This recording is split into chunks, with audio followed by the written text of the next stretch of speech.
تو جیسے پاکستان میں دراز ہے، دنیا بھر میں امیزون ہے، ویسے آئی تھنک میر صاحب نے بھی پاک زون لانچ کیا ہے. اینڈ میر صاحب could you please give us please explain us about Park Zone and your recent launch regarding e-commerce.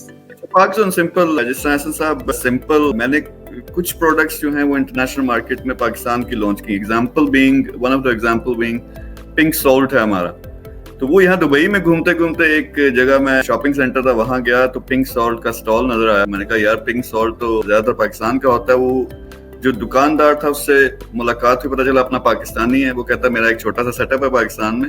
وہاں سے وہ پنک سالٹ کو کیا کرتے ہیں، اس کے لیمپس بنا لیے، ڈیکوریشن پیسز بنائے تو وہ بیچا. تو میں نے کہا کیسا چل رہا ہے؟ تو اس نے بتایا کہ ریزنیبل آمدنی ہو جاتی ہے، 5-7 ہزار درہم کما لیتا ہوں، تو ٹیکسی کرنے سے بہتر ہے. اینی وہاں سے میرا کچھ سال پہلے ایک پروجیکٹ تھا جس پہ میری ٹیم نے ورکنگ کی تھی کہ انڈیا پنک سالٹ ہم سے لے کے اس کے ڈیکوریشن پیسز بنا کے ہم سے $10 کا خریدتے ہیں اور $100 کا باہر بیچ رہے ہیں. تو میں نے ورکنگ کی تھی ہم کیوں نہیں کر سکتے. تو وہاں سے ایک پروجیکٹ سٹارٹ ہوا. اب الحمدللہ یہاں اگر آپ مڈل ایسٹ میں دیکھیں ہم نے بہت بڑا برانڈ بنا دیا اسی پنک سالٹ کے انڈسٹری میں. تو وہاں سے آئیڈیا آیا کہ اپنی پروڈکٹس بے شمار ہیں پاکستان میں جو ہم باہر کی دنیا میں بیچ سکتے ہیں. جس طرح آپ نے ایکسپورٹ کی بات کی، وہ ڈیفیسٹ کی بات کی، ٹریڈ ڈیفیسٹ کی. تو پھر امیزون کی طرز پہ ایک اپنا پاک زون کا ہم نے لانچ کیا، جو کہ اب مڈل ایسٹ میں پوری اس کا کہہ سکتے ہیں کہ پینیٹریشن ہو چکی ہے.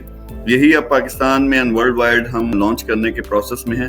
لیکن انیشل جو آئیڈیا تھا کہ پاکستان کی پروڈکٹ کو ایکسپورٹ کریں، اس سے جو چیزیں ہوئی، ہم 25,000 سے زیادہ لوگوں کو ٹرین کر چکے ہیں، ان کے روزگار کا سسٹم بنتا ہے.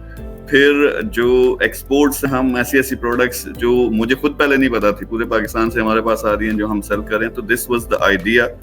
آپ ابھی بات کر رہے تھے کہ جس طرح دراز کے ساتھ مل کے آپ نے کام کیا. ایک طرف تو ہمیں فوکس کرنا ہے کہ اوبیسلی ایکسپورٹس کرنی ہے، انٹرنیشنل برانڈز بنانے ہیں، لیکن ٹیکنالوجی بیسڈ. کس طرح دیکھیں امیزون کسی زمانے میں لوگ سمجھتے تھے کہ آن لائن یہ جو چیز یہ ہوتی نہیں ہے. یعنی پاکستان میں تو لوگ ٹرسٹ بھی نہیں کرتے کہ یہ فراڈ ہے سب کچھ. یعنی ٹی وی آرڈر کرے بعض دفعہ پھٹا ڈیلیور ہو جاتا ہے. لیکن دس از اے ریالٹی ناؤ. اور خاص طور پہ جو اب ہوا ہے کرونا کووڈ میں ہوا، سارے بزنسز بیٹھ گئے، ریئل اسٹیٹ وغیرہ.